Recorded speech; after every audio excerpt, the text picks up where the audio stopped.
welcome to Delightful, Delicious, Delovely. My name is Christina Elise, and today I'll be making a vegan, sticky, spicy Korean barbecue chicken with Sesame Hibachi Noodles. I'm going to be using this Beyond Meat chicken strips. I love this product. I love these chicken things. They taste great in, like this in a hot meal. It does work really well in cold things, like a cold chicken salad, that kind of thing. Cold pasta salads. It's great stuff. I love it. You could use this. You could use another brand if you preferred it. You could use chickpeas. You could probably even use cauliflower for this. The whole thing comes together like in 10 minutes, less than 10 minutes. It's super easy and really delicious. So let's just get started. So you take a pot and you add, this is 3 tablespoons of agave nectar. I want that warm up a little bit. I'm going to grab a whisk. Voila, I've got a whisk. Okay, so then I'm heating up the agave nectar. I'm going to add, this is 2 garlic cloves minced. That's a to taste situation. I like garlic. You can go heavier, you can go lighter. You can omit it entirely. I'm going to add crushed red pepper. I also like this a lot. I'm going to go with a full-on tablespoon. This is totally dependent upon your tolerance for heat. Also, how hot your peppers are. Like, this jar is big, and by the end, they're not that spicy. But one time I got a pizza, and came with a little container of this stuff, and it was fucking fiery hot. It was crazy stuff. So, be careful when you follow recipes and about how much to use of this stuff if you're sensitive to heat. And now I'm going to add a tablespoon of this stuff. It's gochujang. Gochujang. It's a Korean condiment, really. It's dark red, looks like barbecue, thick barbecue sauce. It's a staple. Korean markets have it, like towers of it. But I get it at my local Ralph's. You can get it on Amazon if your local supermarket doesn't carry it, or any Asian market nearby. But I'm finding it like, maybe it's Los Angeles or something, but I'm surprised to see that in the regular market. I'm also going to add a tablespoon of a low-sodium soy sauce. I'm going to add the juice of half a lime. And I'm going to add 2 teaspoons of sesame oil. And I'm just going to whisk that together. Oops.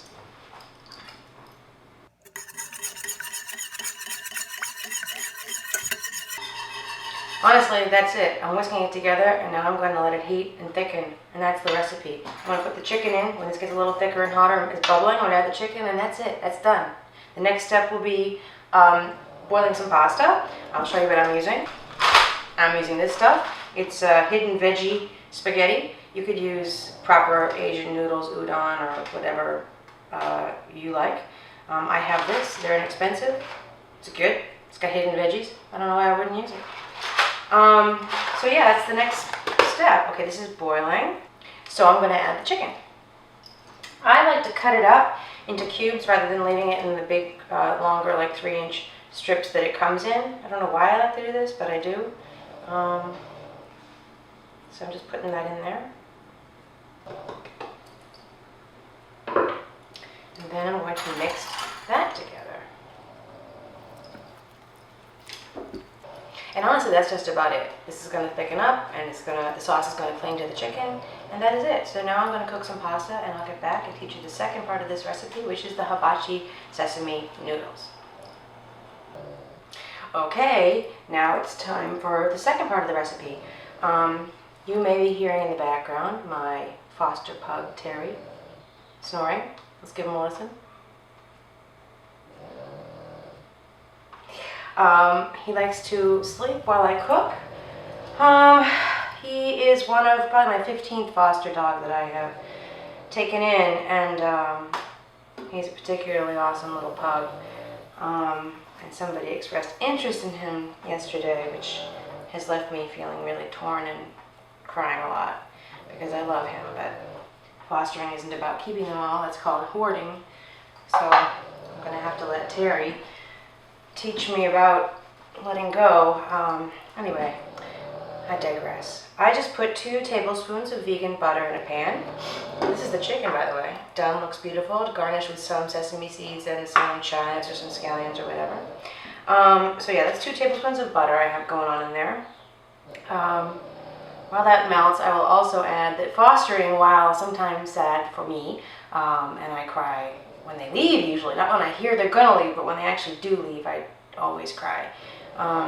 But my theory is it's better to cry because they left and went to a really great home than cry because they died in a shelter because nobody saved them. And because somebody like me thought that their death was less important than me temporarily feeling sad. And a lot of them have gone to my friends too, so I get to see a lot of them still. In fact, my favorite one of all time, Cash, his new mom, well, several years now, just sent me a picture of him today. All right, I'm rambling, I'm sorry. Butter is nearly melted. So the pasta, I cooked the pasta, I drained it, it's over there in the colander in the sink. That is 2 tablespoons of butter, as I said. I'm going to add 2 tablespoons of brown sugar and 2 garlic cloves. Terry's really going for it over there. And I'm going to add 4 tablespoons of soy sauce.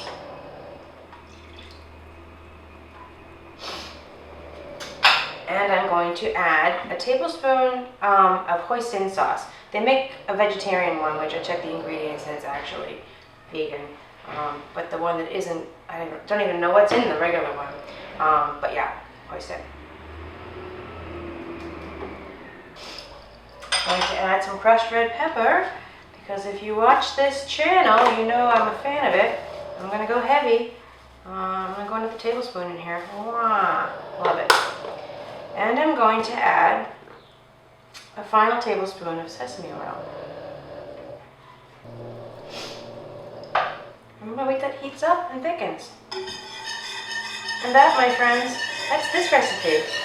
When this is sort of a little bit thickened and the sugar and the butter and things thicken up, it's going to be a nice, not quite as thick as the stuff that I cooked the chicken down to, but a nice sauce in which you toss the noodles. So I'm going to let this thicken.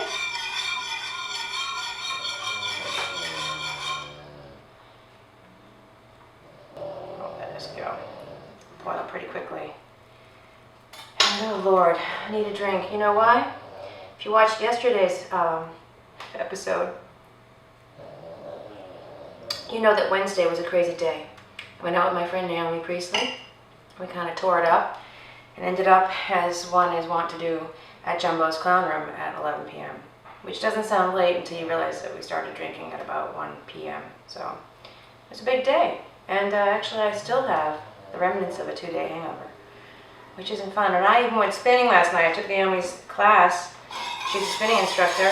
The class is amazing.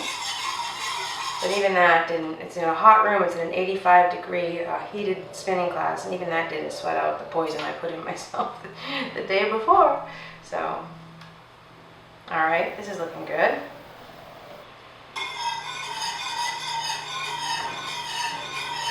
All right, seriously, turning that off.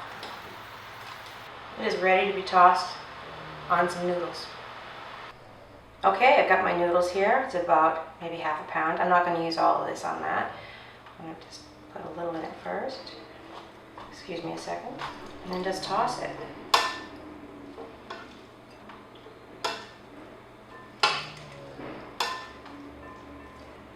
If you watched my episode yesterday, you'll remember that I made a pound of pasta yesterday. And again, I did make another full pound of pasta because I don't know. I've got a pasta situation going on. The fridge is full of it. So there you have this. Now you can serve these, just put the chicken right on top of this, or if you're having, feeding more than one person, you have a pound of pasta going on. You probably need more chicken to feed more than 2 people, or maybe even to feed more than one. 9 ounces of Beyond Meat chicken isn't a whole lot. I can put that down pretty easily. If you're going to serve them separately, same thing, just garnish the noodles with a little sesame seeds, toasted, black, white, doesn't matter, make things look pretty, and some scallions, or chives, or you know, whatever green thing. So there you have it. This is the Sesame Hibachi Noodles. This is my 5-minute sticky, spicy Korean barbecue chicken. And that is that. So that's my recipe for today. This is Delightful, Delicious, Delovely. My name is Christine Elise. I hope you'll subscribe to my channel and maybe check out the vegan videos that are little 1 to 2 minute long, super sped up, easy, simple recipes that you can try. All right. Please subscribe. Okay, bye-bye.